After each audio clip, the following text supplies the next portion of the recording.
नमस्कार, आप देख रहे हैं प्रभात खबर का स्पेशल टॉक शो जेनजेट टॉक्स। आज इस शो में हम बात करेंगे जेनजीज के हॉबीज की। जेनजीज सबसे ज्यादा किसमें इन्वॉल्व हैं, उन्हें सबसे ज्यादा क्या पसंद है। पिछले शो में हमने बात की थी जेनजी क्या होते हैं, उनके लैंग्वेजेस क्या होते हैं, सोशल फोमो क्यों होता है उन्हें, और भी कई मुद्दों पर हमने पिछली बार चर्चा की थी। और इस बार हम एक नए मुद्दे के सामने आपके साथ प्रस्तुत हैं। आपको बता दें कि जेनजी सबसे ज्यादा इन्वॉल्व होते हैं गेमिंग में। गेमिंग उन्हें इतनी पसंद होती है कि 1 घंटे 2 घंटे 3 घंटे 4 घंटे कंटिन्यू वो लोग खेलते रह जाते हैं। ये गेमिंग की दुनिया क्या है, ऑनलाइन गेमिंग ऑफलाइन गेमिंग से इतनी ज्यादा फेमस क्यों है, वो इतना क्यों घुसे रहते हैं, और क्या नए गेम्स हैं, क्या नए ट्रेंड हैं, वो गेम उनके माइंडसेट को और साथ ही उनके कल्चर को और सोशलाइजेशन को कैसे इफेक्ट करते हैं या यूं कहें एडवर्स करते हैं, जिस पे हम बात करेंगे। जेनजीज इस गेम को लेकर क्या सोचते हैं, उनकी क्या माइंडसेट है और उसको वो कैसे डील करते हैं, इसके बारे में ही बात करेंगे। इस खास शो में हमारे साथ 3 जेनजीज मौजूद हैं। मैं आपका उनसे परिचय करना चाहूंगी। सबसे पहले हमारे साथ है सेंट जेवियर्स की स्टूडेंट रितिशा। उसके बाद हमारे साथ है सेंट जेवियर्स के ही स्टूडेंट है ये वरुण, और एक स्टूडेंट हमारे साथ एमिटी के हैं तरुण। हम आपको तीनों से मिलवाना चाहेंगे। और साथ ही हमारे साथ एक टेक्निकल एक्सपर्ट के रूप में है आर अधिकारी सर हमारे साथ हैं। उनसे भी हम बात करेंगे और जानेंगे कि क्या टेक्निकल ग्लिच होता है इसमें, क्यों टेक्निकली ये इतना साउंडेड कैसे होते हैं, जैसे कि जेनजीज कहते हैं कि वो उनका माइंडसेट शेप करते हैं, तो ऐसा क्यों होता है, इसमें क्या टेक्निकलिटी होती है, ये सब भी हम जानेंगे। तो सबसे पहले रितिशा, आप मुझे बताइए कि आखिर कौन कौन से गेम्स आप खेलते हैं और इतनी ज्यादा गेमिंग में इन्वॉल्व क्यों रहते हैं। सबसे पहली बात तो जितने भी गेमर्स होंगे वो इस बात से अग्री करेंगे कि जो गेमिंग हमारा शुरू हुआ वो लॉकडाउन पीरियड में शुरू हुआ था। और उसका रीज़न ये है कि उस टाइम पे हमें आइसोलेटेड रहना था, हमारा रियल वर्ल्ड से जो पूरा एक प्रॉपर लिंक होता था वो टूट चुका था, हमें इंटरेक्शन बंद हो चुका था हमारे लोगों से। तो गेमिंग ही इकलौता मीडियम बच गया था जिसके थ्रू हम कनेक्टेड रह सकते थे। उस टाइम पे हमने काफ़ी गेम्स खेले। पर्सनली मैंने BGMI मतलब जो PUBG था उस टाइम पे वो खेला था, COD, मेरे जो कजिन्स थे they used to play GTA, counter strike and जितने भी ऑनलाइन गेम्स अवेलेबल थे they have tried everything. Valorant, Fortnite, सब कुछ ट्राई कर रखा था उन्होंने। वरुण, आप मुझे बताइए कि ये गेमिंग इंटरेस्ट को और सोसाइटी को, ये गेमिंग इंटरेस्ट हम फैमिली के साथ रहते हैं, हम लोग बहुत ज्यादा गेमिंग में इन्वॉल्व नहीं हो सकते। जैसे पेरेंट्स के लिए गेमिंग क्या है, it's just a waste of time और वो हमारी आंखें खराब करता है। इससे ज्यादा पेरेंट्स के लिए गेम कुछ नहीं होता। तो आप इन दोनों चीजों को कैसे मैनेज करते हो, कैसे बैलेंस करते हो? देखा जाए तो एक जो गेमिंग जो इंडस्ट्री, अब जो गेमिंग जो एक मतलब एक हॉबी हो गया है सबके अंदर। वैसे इसको हॉबी बोलना भी एक सही नहीं, क्योंकि अब एक स्किल होने जा रहा है। बेसिकली क्या था कि जब पुराने ज़माने में लोग क्रिकेट खेलते थे, बाहर जाके फुटबॉल खेलते थे, बहुत ऑफलाइन गेम्स करते थे। लेकिन आज के ज़माने में ना एक गेमिंग जो रह गया ना वो एक लेजर हो गया, ठीक है, एक टाइम पास हो गया। एक मतलब होता है ना कि जब आप पूरा दिन आते हैं मतलब स्कूल का काम करके, कॉलेज का काम करके, ऑफिस का काम करके, तब आप घर में जब अपने दोस्तों के साथ गेम खेलते हैं ना तो आपको बहुत सेटिस्फैक्शन मिलता है। तब आपको लगता है कि हाँ चलो आज जो मैंने जितना भी टाइम दिया ना, इससे मैंने पूरा दिन का स्ट्रेस लेवल कम किया। तो आई गेस अब सोसाइटी भी इससे डेवलप कर रही है, सोसाइटी को भी समझ आ रहा है कि हाँ गेमिंग कितना ज़्यादा इंपॉर्टेंट हो गया है, ठीक है, इन मॉडर्न टाइम्स। ठीक है, पुराने ज़माने में कुछ और था, मॉडर्न टाइम में अभी कुछ और है, हो सकता है आगे जाने वाले कुछ और है, लेकिन अभी के लिए गेमिंग शायद एक बच्चे के लिए मतलब होता है ना एक मतलब बहुत अच्छा एक स्ट्रेस रिलीफ करने का एक तरीका है। ओके तरुण, आप मुझे बताइए कि गेमिंग जो है वो कौन से गेमिंग जेनर्स आपको पसंद है और कैसे आप खुद को उनसे कनेक्ट करते हैं? इसका एक सबसे अपग्रेडेड वर्जन होगा मेटावर्स। तो मेटावर्स बेसिकली एक ऐसा वर्चुअल रियलिटी वर्ल्ड है जहाँ पे आपकी आइडेंटिटी दूसरी रहती है। आप अपने आप को पूरा पोर्ट्रे कर सकते हैं वहाँ पे, that you are not let's say I am not तरुण। वहाँ पे मैं अपने आप को कुछ भी आइडेंटिफाई कर सकता हूँ, as a gamer, as a psychologist, कुछ भी, जहाँ पे जैसा मेरा जो इंटरेस्ट है वहाँ पे। तो इसका अगर जैसे हम लोग PUBG की बात करें तो PUBG पे था कि जैसे हम लोग अभी बैक स्टेज बात कर रहे थे कि इस पे लेयर्स होते हैं, like you have to buy. अगर आपको कुछ लेट्स से अगर सूट आपको पहनना है वहाँ पे तो आपको कुछ पैसे खर्च करने पड़ेंगे उसके लिए। तो एक वो होता ही है कि आपको एक सोशल रैंकिंग प्रोवाइड करता है आपके गेम के अंदर में, बीट आपको एक ऐसा टाइप का सोशल रैंकिंग जो आपको फ्रेंड सर्कल में भी आपको बेनिफिट मिलता है। तो हाँ ओके सर, इन लोगों की बात सुनते हुए मुझे ऐसा लगा कि ये लोग काफी ज्यादा इन्वॉल्व हैं, तो कंपटीशन भी होता है उसमें। तो कंपटीशन अपने साथ पॉजिटिविटी और नेगेटिविटी दोनों ही लेकर आता है। तो टॉक्सिसिटी तो होती ही है। तो क्या लगता है कि ऐसे जो ये बच्चे हैं जो अभी इनका हमारे हिसाब से इनका पूरा ध्यान अभी पढ़ाई पर, सोशलाइजिंग पर, ऑफलाइन गेमों पे होना चाहिए ताकि इनका सोशल कनेक्ट बढ़े, तो ऐसे में ये टॉक्सिसिटी से, उस पॉजिटिव नेगेटिव माइंडसेट से कैसे डील कर पाते होंगे, उसके पीछे क्या? आजकल के बच्चे लोग ना ये गेम को केवल गेम की तरह नहीं देखते हैं, उनको जैसे अभी लोग बोल रहे थे, लोग उसको स्पोर्ट्स की तरह देखते हैं। तो इस स्पोर्ट्स में जो एक खेलने का जो हॉबी प्लस उसके साथ कंपटीशन की जो भावना होती है ना, जब आप उसको स्पोर्ट्स की तरह देखना शुरू करोगे तो आप खुद को भी उस तरह से ढालने की कोशिश करते हो। और गेम खेलना, हम लोग पेरेंट्स को भी लगता है बहुत बार कि गेम खेलना जैसे टाइम का बर्बादी है, या इसके साथ साथ एक सेकंड एस्पेक्ट ये हो सकता है कि गेम खेलना इतना आसान नहीं है। वो हर एक सेकंड में जो गेम के जो लॉजिक्स चेंज हो रहे हैं उसके हिसाब से अपने आप को माइंड को रीएडजस्ट करते हो आप। तो कहीं ना कहीं आपका वो आईक्यू लेवल या ब्रेन को सोचने की शक्ति जो है ना वो बढ़ा देता है, वो अगर प्रोज की तरफ देखें उसको। तो आप लोग मुझे अपने एक प्रोज शेयर कीजिए कि आप लोग क्या सोचते हैं। जैसे कि अभी हम बात करते हैं बैक स्टेज, तो काफी सारी चीजें आप लोगों ने बताई कि कैसे वो आपके माइंड को शार्प करता है, कैसे शेप अप करता है। सबसे पहले तो प्रेजेंस ऑफ माइंड बढ़ता है, प्लस वो होता है ना कि जेनजी में तो सबसे ज्यादा क्रेज इस चीज का है कि आप कूल कैसे दिखोगे।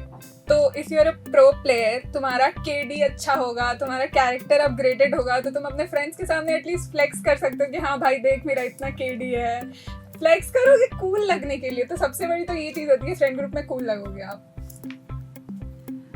तरुण, आप मुझे बताइए एक बेस्ट गेमिंग एक्सपीरियंस अभी तक का। मेरा बेस्ट था वही जो मैं खेलता था बहुत पहले से, जब मैंने बताया था कि मेरे पापा ने मुझे 6th क्लास में कंप्यूटर गिफ्ट करा था। तो रोड रैश एक गेम था, सिमिलरली टाइप का एक उसमें कार रेसिंग था। तो मोस्टली मैं इसी सारे गेम्स में इन्वॉल्व था, छोटे छोटे गेम्स में। इसमें ड्यूरेशन नहीं रहता था, आप कभी भी कंटिन्यू कर सकते थे। जैसे GTA एक गेम है, बहुत फेमस है।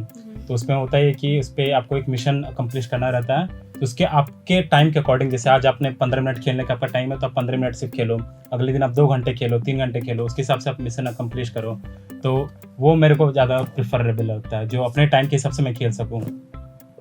मैं आपसे पूछना चाहूंगी वरुण कि जैसे एडवांस हो रहे हैं हम हर दिन मोर एडवांस हो रहे हैं, हम हर दिन इंटरनेट को ज्यादा से ज्यादा अपने लाइफ में यूज कर रहे हैं। जैसे फॉर एग्जांपल हम चैट जीपीटी यूज करते हैं, AI यूज करते हैं। तो इस तरह एडवांसमेंट जो है गेमिंग में भी आया है, हाई लेवल गेमिंग है अब। तो ये कैसे इस एडवांसमेंट को, जैसे हम लोग जब हम छोटे थे तो हम काफी ऑफलाइन गेम्स खेलते थे, आउटडोर गेम्स ही हम ज्यादा खेलते थे, हम लोग ऑनलाइन गेम्स बहुत कम खेलते थे। तो आज के बच्चे बिल्कुल आउटडोर गेम्स नहीं खेलते, पसंद ही नहीं उन्हें। तो ये जो बिल्कुल ही रिवॉल्यूशन आया है, बिल्कुल ही चेंजेस है, तो इसको आप कैसे देखते हो और ये एडवांसमेंट कहाँ लेकर जा रहा है?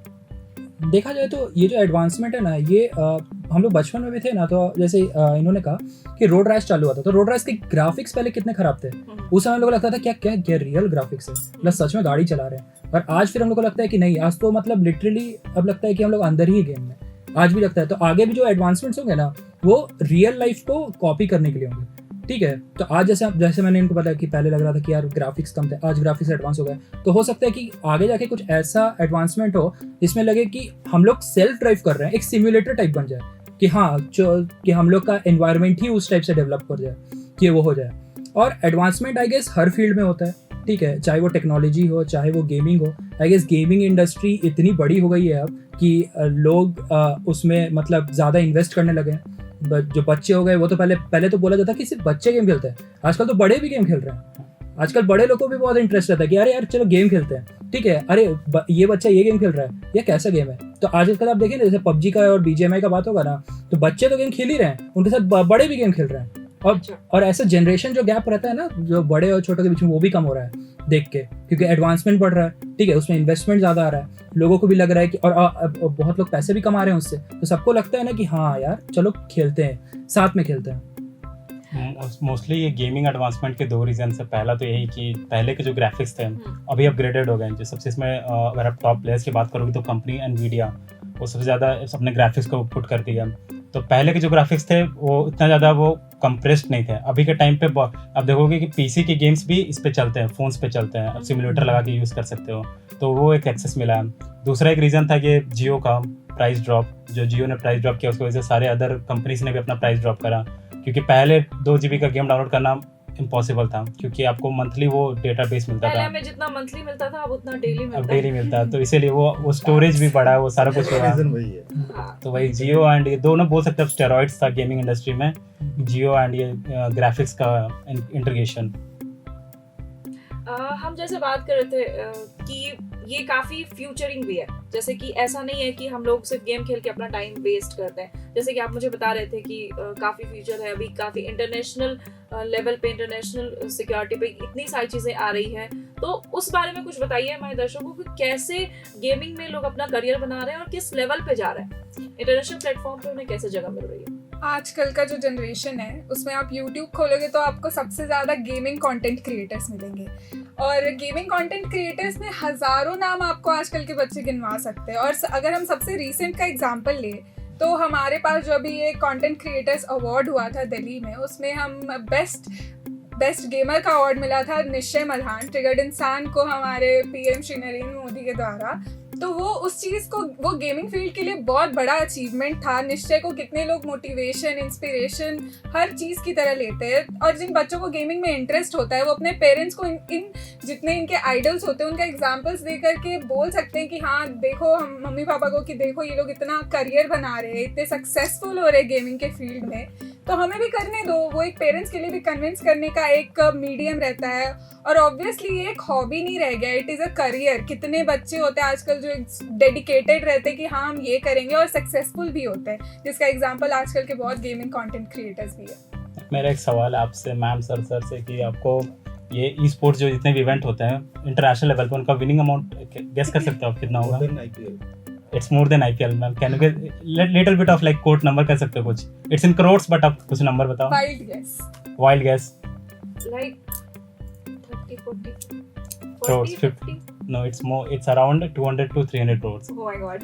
सर जैसे कि हम लोग पहले बहुत फॉर्म्स ऑफ एंटरटेनमेंट में जाते थे, like dance, music, playing, picnic, बहुत सारी चीजें, बट आज के टाइम पे क्या है ना, 70% of children have shifted into gaming. तो ये आप इसको कैसे देखते हैं?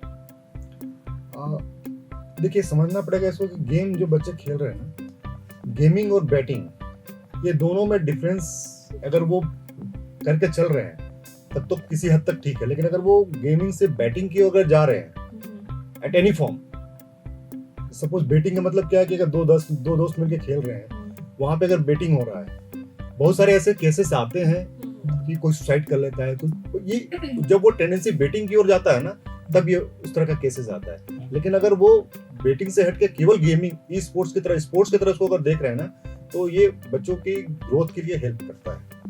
आप मुझे बता रही थी कि कैसे ये ग्रोथ में हेल्प करता है, जैसे सर ने कहा कि बच्चों की ग्रोथ के लिए हेल्प करता है, अभी हमने बात भी की थी कि वो बच्चों के ग्रोथ में शेप अप करने में वो कैसे हेल्प करता है। तो आप लोग मुझे कौन बताएंगे कि बेस्ट 5 एस्पेक्ट्स क्या होते हैं? बेस्ट 5 एस्पेक्ट्स नहीं, मैं अपना पर्सनल रीज़न बता सकता हूँ कि मैं इसको कैसे एज अ मेरे को हेल्प करा है गेम्स, या फिर किसी को भी हेल्प करता है। लाइक कोई भी गेम खेलते हो, जैसे आपको कैंडी क्रश बहुत ज़्यादा पसंद है, तो कोई भी गेम में ना सबसे पहला स्टेप होता है रिपीटेशन का। आप उसको खेलते हैं तो जैसे 3 पे नंबर वो क्लास करना रहता है, तो जब करते रहते हैं ना, पूरा रिपीटेशन में आते रहता है, तो वो एक रिकॉल होता है माइंड पे कि हाँ इसको तो करना है। उसके बाद एक वही होता है कि मेमोरी में जनरेट होता है वो, तो वो सेम हेल्प करता है बाकी सारी चीज़ों में आप जब करना चाहते हो, क्योंकि वो सेम जो फ्रस्ट्रेशन होता है कि अरे ये क्लास क्यों नहीं हो रहा, अब रियल लाइफ में जब उसको इम्प्लीमेंट करोगे तो ये तीनों स्टेप्स आपको हेल्प करेंगे, लर्निंग्स, रिपीटेशन एंड ये क्लैशिंग वाला थिंग्स। तो वो मेरे को प्रेफरली हेल्प करता है रियल लाइफ में। And according to me time management सिखाता है गेम।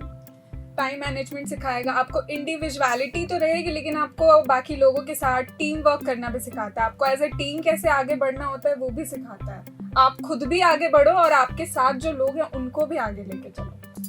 और सबसे अच्छा तो रहता है कि आप मतलब स्ट्रेस में नहीं रहते हो जब खेलते हो, ठीक है। तो आप जब गेम खेल रहे हो तो हो सकता है आपको बहुत स्ट्रेस हो कि ऐसा होगा, लेकिन आप गेम करके रखोगे ना, मोबाइल साइड में रखोगे, अपना लैपटॉप साइड में रखोगे ना, तब आपको लगेगा कि नहीं, मैंने जो भी जितना भी टाइम दिया ना इसमें, ये मेरा अच्छे से वो है। और आप सीखते भी हो, जैसे इन्होंने कहा कि प्रॉब्लम सॉल्विंग, ठीक है, तो आप मतलब उस चीज़ पे बहुत डेडिकेटेड हो जाते हो कि मुझे ये तो करना ही है, ठीक है। और ये आपके रियल लाइफ में भी मतलब वो कहीं ना कहीं इंप्लीमेंट होता है कि जब आप कोई काम लेते हो तो आपको लगता है कि नहीं मुझे करना है तो करना ही है, ठीक है। तो वो एक एबिलिटी डेवलप होता है, वो एक स्किल डेवलप होता है, चाहे वो कोई भी गेम खेलिए। आजकल तो आप जो गेम खेलेंगे शायद एक वो होता है ना कि नहीं ये गेम खेलना चालू किया ना तो इसको तो मैं कंप्लीट करके ही रहूँगा, ठीक है, इसको बिना मतलब ये मेरे लेवल का है तो वो एक आ जाता है। सर अभी जो हम लोगों ने पूरी बात की गेमिंग लाइफ पे जैसे लोग इन्वॉल्व हैं, आपने भी काफी कुछ बताया, तो सर आप इस पूरी चीजों को कैसे कंक्लूड करना चाहेंगे, क्या कहना चाहेंगे? देखिए गेमिंग करने से एक तो शार्पन माइंड होता है, ये इसको मैं मानता हूँ। ऐसा नहीं कि मैं मानता हूँ सब कोई माने, माइंड शार्पन होता है। एक अपने कम्युनिकेशन जो होता है ना, इंटरपर्सनल रिलेशन, अगर ग्रुप के साथ खेल रहे हो तो ग्रुप के साथ वो बढ़ता है, मतलब कोऑर्डिनेशन बढ़ता है, इससे आप बोल सकते हो। एक सोशल इंटरेक्शन भी बढ़ता है, ये मेरा मानना है। इसका जो दो एस्पेक्ट जो है जिसको शायद मैं पसंद नहीं करता हूँ बोलूंगा, या फिर वो होना नहीं चाहिए। एक तो जो बेटिंग वाला मैं बोला कि बेटिंग की ट्रीट नहीं करना चाहिए। बहुत बार होता है कि बच्चे गेम खेलते खेलते या बच्चे अब जो भी गेम खेलते काफी एग्रेसिव हो जाते हैं, तो वो एग्रेशन को शायद कम करना चाहिए। और समटाइम्स बिहेवियर भी चेंज हो जाता है बहुत बच्चों का। तो अगर ये 2-3 पॉइंट्स को अगर इग्नोर किया जाए, या बच्चे उसको माइंड करके चले कि हमको गेम खेलते वक्त हम गेम खेल रहे हैं खुशी के लिए, रिलैक्स होने के लिए, तो शायद ये बच्चों को उनके अपलिफ्टमेंट के लिए काम फायदेमंद होगा शायद। Thank you sir, thank you Varun, thank you Tarun and thank you Ritisha, thank you for connecting with us. हमने आज बात की गेमिंग लाइफ के बारे में, हमने जाना कि कैसे गेमिंग लाइफ बच्चों को इन्फ्लुएंस कर रही है इन अ वेरी गुड मैनर। और कॉन्स तो हर किसी के होते हैं, जो प्रॉस के साथ आता है उसके कॉन्स भी होते हैं। तो कॉन्स, इट्स बेटर कि आप अपने कॉन्स पे काबू पाएं, उसको सही करें और उसमें खुद को ज्यादा इंडल्ज ना होने दें, और गेमिंग के सही एस्पेक्ट मतलब पॉजिटिव एस्पेक्ट्स को अपनाएं, खुद को बिल्डअप करें, टीम वर्क करें, और साथ ही साथ अपने आप को आगे ले जाएं, इसमें करियर भी शेप अप करें अगर आप चाहें तो। आज के इस जेनजी टॉक में हमने गेमिंग के बारे में बात की। अगले सप्ताह फिर मिलेंगे आपसे और जेनजीज के ही किसी एक मुद्दे पर बात करेंगे और उनके विचार जानेंगे, साथ ही साथ जानेंगे किसी एक्सपर्ट के भी विचार कि उन्हें लेकर दुनिया क्या सोचती है और बड़े लोग क्या सोचते हैं, और दोनों अपनी सोसाइटी से, अपने अपने जनरेशन से कैसे कोप अप करेंगे। Thank you. प्रभातखबर.com, विश्वास वही, रफ्तार नहीं।